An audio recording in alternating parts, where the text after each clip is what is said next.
Welcome back to our channel, where we take you inside the world of unimaginable wealth, power, and royal tradition. Today, we're pulling back the velvet curtain on the life of Prince Edward, Duke of Edinburgh, a man who lives surrounded by history, privilege, and quiet luxury. From his breathtaking 120-room estate to private royal holidays and a lifestyle steeped in centuries-old tradition, his world is far more extravagant than you might think. Get ready, because you're about to step into a royal life most people could only dream of. Prince Edward, the youngest son of the late Queen Elizabeth II and Prince Philip, has always been something of a mystery to the public. While his older siblings, King Charles III, Princess Anne, and Prince Andrew, have lived more in the spotlight, Edward has quietly built a life of comfort, elegance, and quiet privilege that rivals any royal fairy tale. And yet, his lifestyle is anything but modest. Behind the palace gates and the stately facades, the Duke of Edinburgh enjoys an existence filled with historical grandeur, sprawling estates, and the subtle opulence only a senior member of the British royal family can command.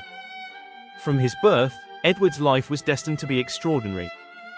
Born on March 10, 1964, in Buckingham Palace, he was the first child in centuries to arrive in the very heart of the monarchy's official London residence. The Queen was determined that Edward's upbringing would blend royal tradition with a modern touch. And although he grew up with servants, nannies, and the security of royal privilege, Edward also enjoyed a surprisingly close-knit family environment, thanks to the Queen's hands-on approach to parenting. But make no mistake, his childhood was far from ordinary. Imagine growing up with Sandringham House in Norfolk and Balmoral Castle in Scotland as your holiday homes. Weekends meant horseback riding on acres of private countryside, shooting parties with aristocratic friends, and summers spent surrounded by the Scottish Highlands' rugged beauty. Royal dinners were grand affairs, often with silver candelabras, fine china, and footmen in full livery serving courses fit for a king. As he grew older, Edward's royal duties expanded, but so did his taste for comfort and refinement. His current life as the Duke of Edinburgh is centered around Bagshot Park, an enormous 120-room mansion in Surrey, just a short drive from Windsor Castle. This estate is a blend of historical elegance and modern luxury. The property's history dates back to the 1600s, but it has been transformed into a lavish family home with manicured gardens, private stables, and enough space to host grand receptions. Inside Bagshot Park, every detail whispers of royal grandeur. Antique furniture, priceless paintings, and ornate fireplaces adorn the rooms. There's a private dining hall for formal occasions, a music room for Edward's love of the arts, and an array of guest suites ready for visiting dignitaries. And of course, the security is unparalleled, discreet but ever-present, ensuring that the Duke and his family live without worry. Edward's lifestyle is also shaped by his unique place within the royal hierarchy. While he may not be as globally famous as King Charles or the Prince of Wales, his role is no less significant. As the Duke of Edinburgh, he has inherited the title once held by his father, Prince Philip, a title steeped in history and prestige. This comes with ceremonial responsibilities, such as supporting the Duke of Edinburgh's award programme, a youth development initiative that has transformed the lives of millions worldwide.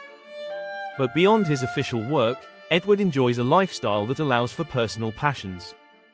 He's an avid theatre lover, a taste he developed early in life. In fact, before committing fully to royal duties, Edward worked in television production, even joining the team behind the hit show, It's a Royal Knockout. His connection to the arts remains strong, and he often attends plays, concerts, and cultural events, both in the UK and abroad. Travel is another major perk of his position. Edward and his wife, Sophie, Duchess of Edinburgh, frequently embark on international tours representing the crown. These trips often combine royal duty with personal enjoyment. One week might find them in the Caribbean, attending official receptions and charity galas, and the next in the snowy landscapes of Canada. Their itineraries are peppered with private moments in luxurious resorts, exclusive dinners, and invitations to stay at some of the world's most prestigious residences. When at home, the Duke's days are a blend of tradition and indulgence. Mornings might begin with breakfast served in fine china overlooking the estate's gardens, followed by meetings with charity representatives or planning sessions for upcoming engagements. Afternoons could include horseback riding through private woodlands or leisurely walks with the family's dogs. Evenings are often spent with Sophie and their children, Lady Louise Windsor and James, Earl of Wessex, enjoying a family meal. albeit one prepared by skilled royal chefs. Fashion, too, plays a role in Edward's world.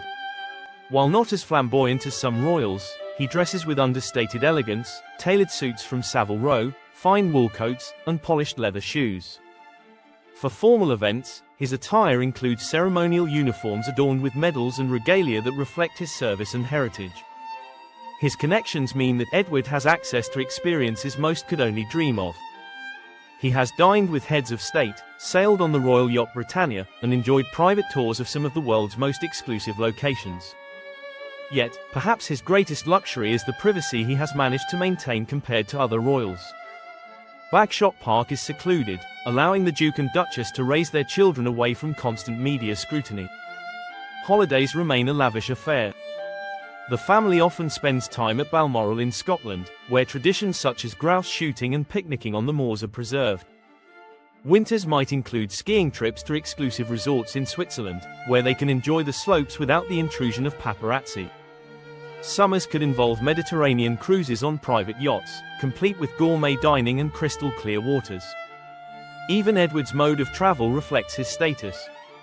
While he occasionally flies commercially, more often than not, royal engagements involve chartered planes or RAF jets, ensuring both comfort and security. For shorter journeys within the UK, luxury cars, often Jaguars, Range Rovers, or Bentleys, whisk him between engagements. Despite the opulence, Edward's life is also marked by duty and service, a balance that defines modern royalty.